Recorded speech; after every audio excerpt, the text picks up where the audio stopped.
We all know that famous people tend to drive pretty nice cars. You know, get famous, get a bunch of money, and drive the latest Mercedes. But there's some celebrities out there that have separated themselves from the pack in terms of loving cars. And in this video, we're gonna show you some of the coolest celebrity car collections in the world. Plus, I'm gonna share some mind-blowing celebrity car stories. And I think you're gonna be pretty surprised who ranks among the biggest car buffs in Hollywood. Heck, we got celebrities that have broken land speed records, and celebrities with custom cars named after them. I wonder if there's one named Danger. And even one of the celebrities on this list even sleeps in their car. You're not gonna wanna miss this. Here are some Hollywood celebrities that love cars. Let's go.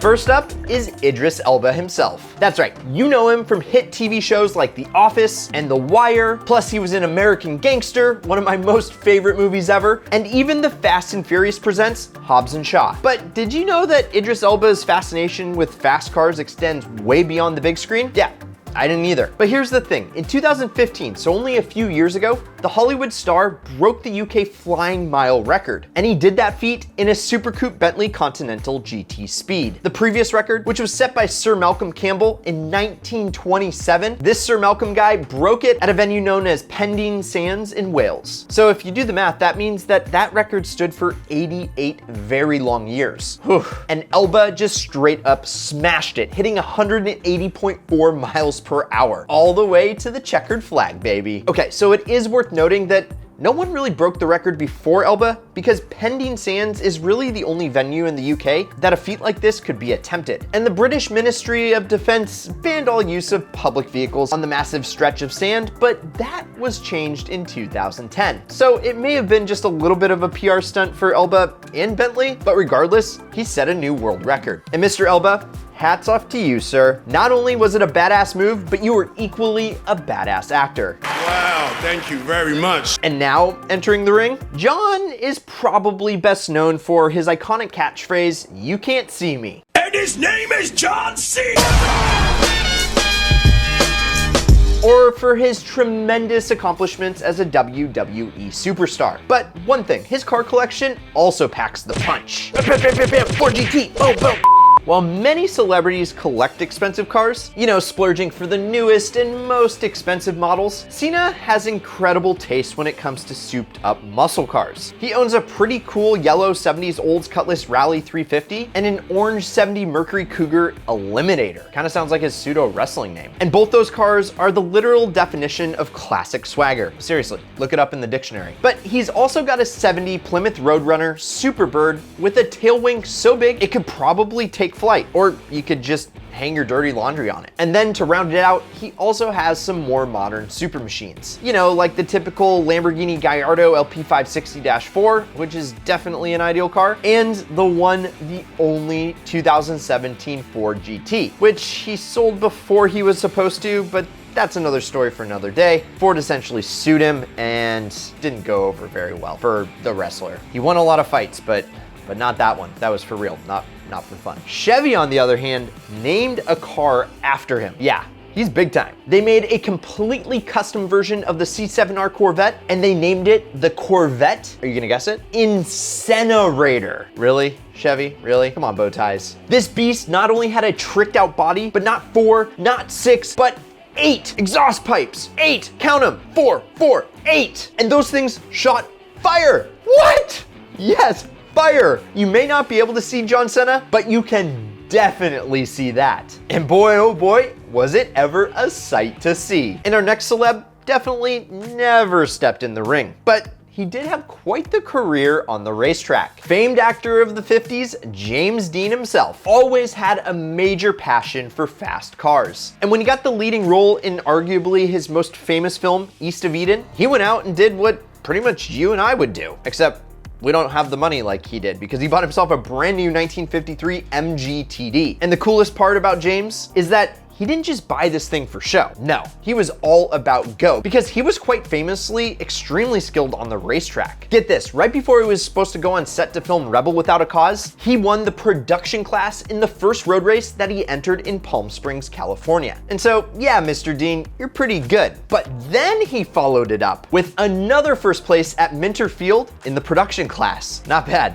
not bad at all. But unfortunately, Dean's racing and acting career was cut way too short because he had a fatal accident in one of my dream cars, the Porsche 550 Spider, and he nicknamed that car the Little Bastard. And there are some pretty mysterious things that happened to that car after his death. Something about it disappearing and then showing up 40, 50 years later, but although we don't know exactly what happened to the car, we know one thing, and that's James Dean loved this car so much, like he loved all his speedsters. And sadly, that's the ultimate price to pay when you go a little bit too fast, which the next actor found that out the hard way as well. Another famous actor that died way too soon while chasing his need for speed was Paul Walker. And it was no secret at all that Walker liked to go fast. After all, he was one of the stars in the Fast and Furious franchise, which, if you haven't seen, is pretty much exclusively about rip-roaring muscle cars in high-speed chases. But just like James Dean, his love for driving wasn't just an act. In 2010, he competed in the Redline Time Attack Championship in a BMW M3 and impressed me and the world by taking the podium. But tragically, Walker ended up in a fatal accident, and while Walker was just a passenger in one of my other most dreamy dream cars, a 2005 Porsche CGT, or Carrera GT, which was driven by professional race car driver Roger Rodas. I think I'm speaking for everybody that we lost somebody in the car community that we all looked up to. And it made me realize at that moment that we're not invincible. So save the gas for the racetrack, drive responsibly on the streets. And the next person on this list is famous for dropping the mic, but she's also dropped quite a few dineros on her impressive car collection. The queen of rap, baby, Missy Elliot, has amassed quite the fortune over the years. With hit singles like Work It, Throw It Back, and Cool Off, it's no surprise that she's a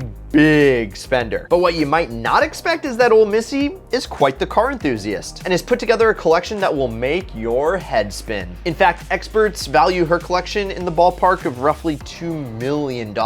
And it's no wonder when you see what she's driving. When she wants to get rough and tough but still stay classy, she can pull up in her Mercedes G-Wagon. However, she did refer to her Mercedes Jeep in her song Hot Boys. So it's unclear whether or not she even knows what her $100,000 plus car is even called. Regardless, she's got some other sportier supercars in her collection, like her Lamborghini Aventador, her Aston Martin V12 Vanquish, and her fire red Ferrari Enzo. In fact, Missy Elliot has such a passion for sports cars that she even sleeps in one. Yeah, she's been known to do that multiple times. But this sports car is a little bit different because it's a bed shaped like a Ferrari, tricked out with a TV that pops out from under the hood. And then there's also a shoe rack for her extravagant shoe collection where the back engine should be. For most people, sleeping in your car means that you're probably not doing that well financially. But for Missy Elliot, it's quite the opposite, wouldn't you say? Because you can sleep in a Ferrari, but you can't drive your house. Okay, the next guy on this list played a badass racer on the big screen. But what you might not know is that he was a whiz behind the wheel in real life. Superstar actor of the 1960s, Steve McQueen, who rose to fame for performances in movies like The Great Escape, but he was great at more than just acting. He was also highly successful in car racing and off-road motorcycle racing. So he was good on both 2 and 4 wheels. And get this, you know the 12 Hours of Sebring? Yeah, in 1970, he missed winning the race by a fraction of a minute. Yeah, the Porsche 908 piloted by McQueen and Peter Revson, that is such an incredible name for a professional race car driver, was inched out of first place by the Ferrari 512S by just 23 seconds, which may seem like a long time,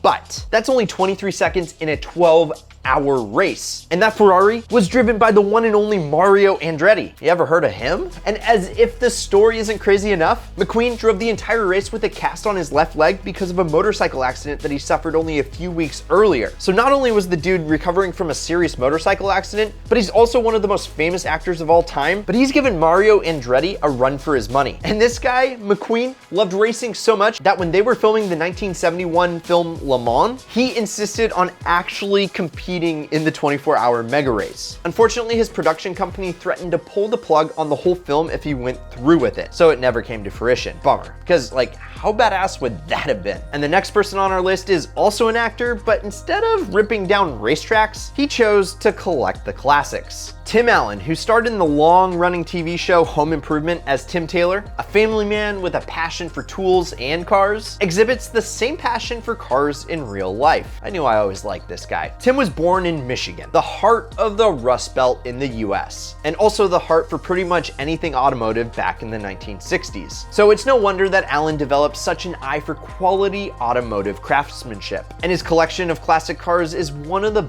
best ones out there, with old roadsters like the 1946 Ford convertible, his 1950 Cadillac 60 Series, and his 65 Shelby Cobra. That thing gets my engine revving. But what I like about Tim is that he hasn't just limited himself to cushy cars from the past. He's also got some serious modern hardware in his collection. You might see the star of the Santa Claus cruising around in his Corvette ZR1 or his Porsche Carrera GT. Again, might be my favorite car of all time. For the most part, Allen stuck to mostly Chevys and Fords for his collection, which is staying true to his Rust Belt roots. And the next celeb on our list is definitely the goofiest. To the rev limiter, good. And you might rethink how you think of Rowan Atkinson when you see what kind of wheels he's whipping around in. It's a bird, it's a plane, it's Mr. Bean in a mean driving machine. You wouldn't expect it from his bumbling antics on screen, but Rowan Atkinson actually has an incredibly suave collection of street cruisers. And as he would avidly tell you, he doesn't just let his cars collect dust. Oh no, he likes to put them to work. You know, really drive them. And one of those most notable cars in his collection is his McLaren F1. And he really likes driving that one. It's probably because he knows it's an ideal car. And he sometimes puts the pedal to the metal a little bit too much because he hasn't just crashed that McLaren F1 once, he's crashed it twice. And it has been reported that the insurance company has charged him a whole heap of money for the repairs, but that doesn't stop him from driving it. And I guess it probably isn't a problem if you got the dough like Rowan. And while the F1 might impress us the most, he actually has a bunch of other super valuable cars as well, like a vintage 1939 BMW 328, a Jaguar MK7, an Aston Martin V8 Zagato. In fact, he's got so many cars that he's actually planning building a space-age petrol station. I don't even know what that means, but it sounds provocative. Oh, really? It's basically a glass mansion that he dedicates to driving machines. Who would have guessed that? So which celebrity car collection is your favorite? Whatever it is, let us know down in the comments. And let us know if there's any celebrities that we should have given a shout out to and what their collection entails. Oh, and also if you enjoyed this video, hit the like button and turn on the notification bell if you just subscribed. Thanks for tuning in for another Ideal video. My name is Brad Danger, you've been great, and keep living the ideal lifestyle.